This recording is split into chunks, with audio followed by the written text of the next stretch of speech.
Yo, I'm Jordan, and you're watching Jordan on the Daily, where I give my thoughts, opinions on animes and Korean dramas you didn't ask for, want, or need. But this is the internet, the place you go to discuss things other people just don't give a damn about. Today's topic, and for the rest of January, will be about Dr. Stone. In episode 3, Weapons of Science, we get reintroduced to Sukasa's idea of a utopia, which is basically genocide on the petrified adults. I said it in my recap of episode 2, King of the Stone World, that utopia is just a farce, and I linked it to the book Childhood's End by Arthur C. Clarke, in which aliens called the Overlords grant humanity what appears to be a paradise by taking away strife, hunger, etc. But in reality, it leads to our demise. Utopia itself is just a pretty idea, but everyone is different, so what holds true for someone might not hold true for someone else. Senku and Tsugasa are perfect examples of why an utopia won't work. Senku wants to bring back all of civilization, which to me is ridiculous, but not for the same reason as Tsukasa. In mankind's infancy, we didn't have the same population as we do now. There was diseases, women died of childbirth, people didn't make it to the age of 30, times were hard. While Senku plans to use modern science to revive everyone, given the limited resources, he shouldn't wake up everyone either. It took him months to wake up a bird. Yes, now they have what we're calling miracle water, but will it even wake up everyone? They live in Japan. What if being in Japan and the climate of the air also helped break him free of the stone? We don't really know how Senku escaped the stone except that he believes this is just a theory, not an actual fact. I thought I'd clarify what I meant, but it's not an actual fact. Fact number one, Senku did wake up, he was depetrified, but it couldn't have been the same component that is used to revive the bird because it's a mixture of alcohol and nitrate. It took Senku and Taiju months to figure out how to make the alcohol and the mixture components, everything. It just took them a long time to figure out how to actually make it. So something else had to have been a part of waking up Senku. Yes, nitrate, I believe, obviously is a huge part of it, but another component had to have been used because alcohol just logically couldn't have been one, because I'm pretty sure alcohol is man-made. Like, I don't think alcohol just grows in nature. So yeah, I mean, it does grow in nature, grapes, but you know what I mean. So this is just a method to revive people, but it cannot be the only one.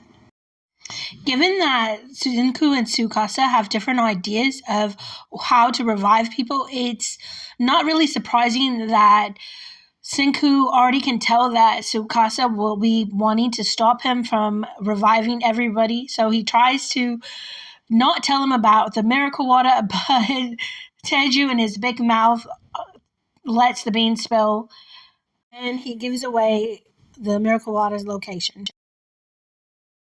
In case you thought Tsukasa was a dummy and all muscle, he isn't. He knew from just touching and observing what is being called the miracle fluid that it was nitric acid.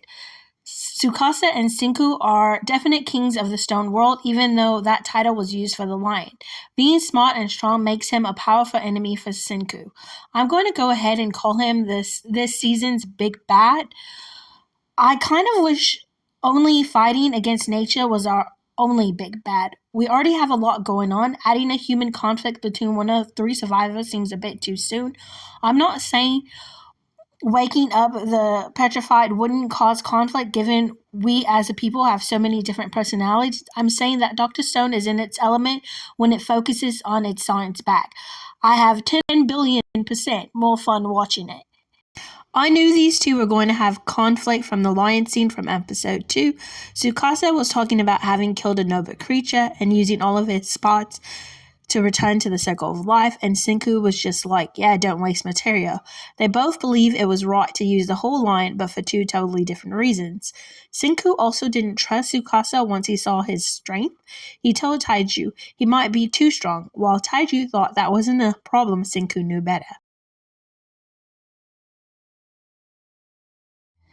Our buddy Taiju is a legit friend. Senku suddenly says Tsukasa is out, and he doesn't even ask for him to explain why this guy who he sees as a totally awesome is suddenly not part of the group. He's just like, okay, mate, I trust you. Did Homeboy just kill that guy? If I'm not mistaken, we saw a family as Tsukasa was walking by, two little kids, a woman, and a man.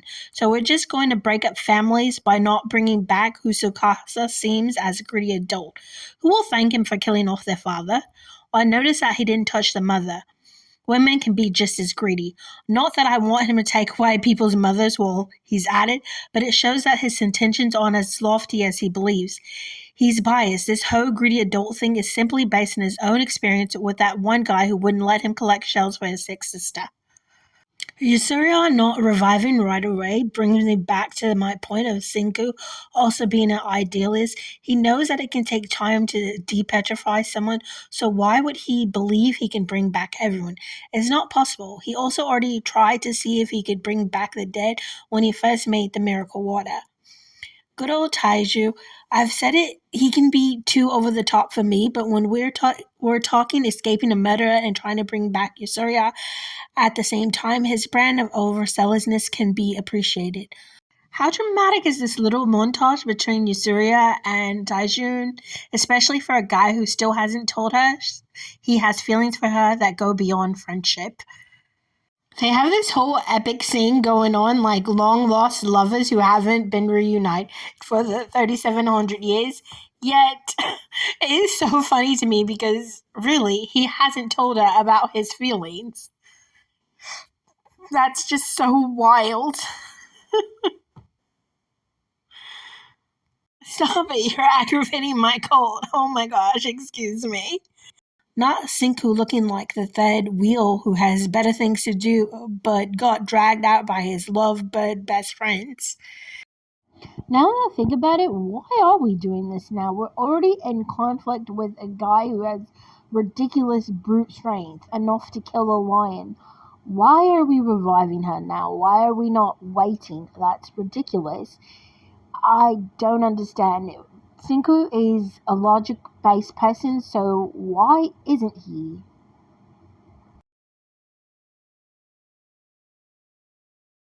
Yay, Surya is also a real one. She just woke up, is lost about everything, but like any real friend is willing to go down in the trenches with you.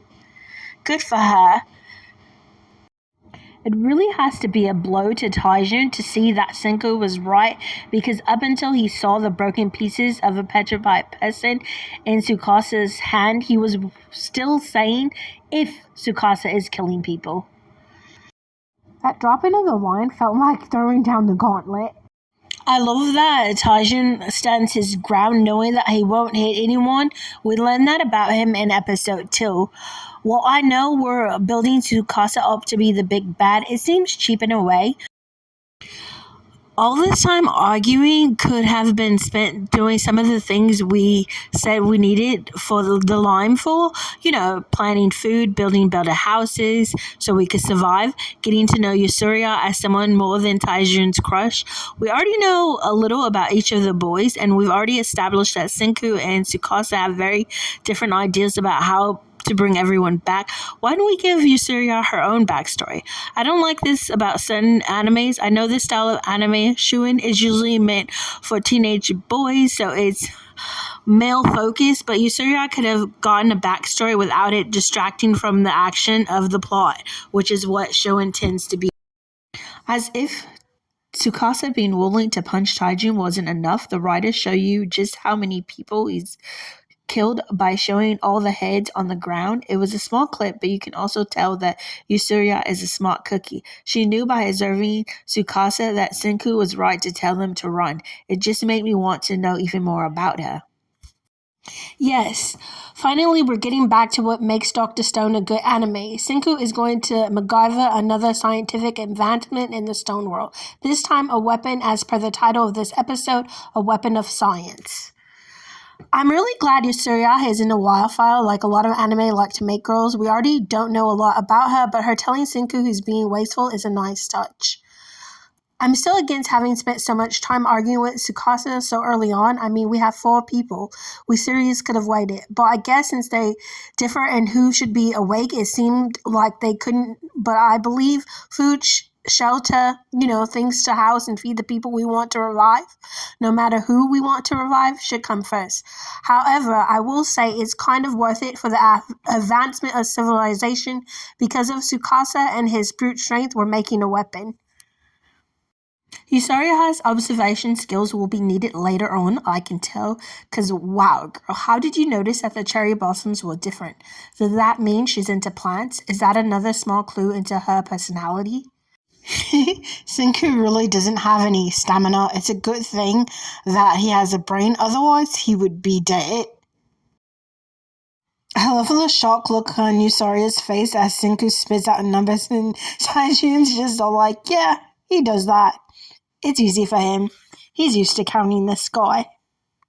You would think Senku wouldn't be talking trash about his sextant because it's been years, like eons, not quite, but seriously, obviously the landscape did change, so that would change how the sextant works. You would think he would know that as a scientist. I love that Senku still does his counting thing and that it was Yusuriya that found the landmark. The great Buddha of Kamakura has been a part of Japanese culture for centuries, so it makes sense that Yusuriya is getting emotional seeing it, especially since it triggers a memory of her coming to see it with her parents who are not with her right now, and neither are her friends. And she just woke up a day ago. This is a lot to be experiencing for someone who is just stoned. Honestly, I think the fact that she's just now breaking down is a testament to her character, because first we told that we were stoned, then we're running from a serial killer. It's just a lot. Fun fact, the Great Buddha of Kamakura is a real-life statue in Japan. The Great Buddha of Kamakura represents the Amida Buddha and is made of bronze, like our boy Senku says. It stands about 11.4 meters and is the second tallest bronze Buddha statue in Japan. It can be viewed at the Kotoku Temple in Kamakura City. Hopefully my pronunciation isn't too awful. It was cast in 1252, and it is believed that Chinese coins and plated gold were used to construct the Great Buddha. It was originally located inside the temple, but natural disasters like typhoons and tsunamis in the 14th and 15th century, specifically the tsunami on September 20th, 1492, was the deciding factor to have the Dubatsu of Kamakura become the open-area monument it is known of today. It's so funny to see Senku and Taiju's personalities play off of each other, especially when he's all, it's spiritual because he's a great Buddha, and Senku's all like, no, it's science.